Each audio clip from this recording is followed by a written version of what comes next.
Assalamualaikum warahmatullahi ta'ala wabarakatuh. Ngayon po ay nandito po kami sa Madina para bisitahin ang hotel partners ni Ayuni para po sa kung saan mag-i-stay yung ating mga hujjats from Philippines.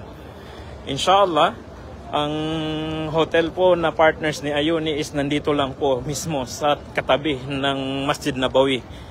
So inshallah, we will give the best hotels accommodation para po sa hujjats na i-handle ni Ayuni from Philippines. So inshallah, ayan po. So on the way na po kami para i-meet yung ating mga partners. At nandito kasama natin ang isa sa head ng operation natin dito sa KSA, si Mr. Junri.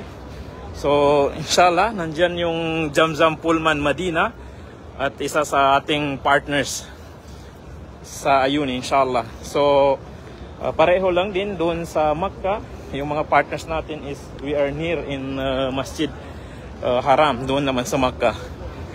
Walking distance lang po siya. Pagbaba mo is nandun ka na sa Masjid Haram. So yun po ang ating offer sa Ayuni. So yung Ayuni Hajj and Umrah po natin, inshallah, now we are start accepting delegates from Philippines.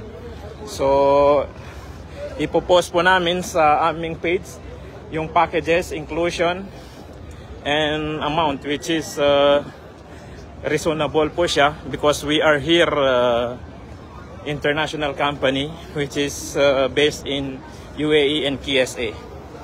So ayan po, inshallah, keep in touch po and we'll keep you update. Assalamualaikum.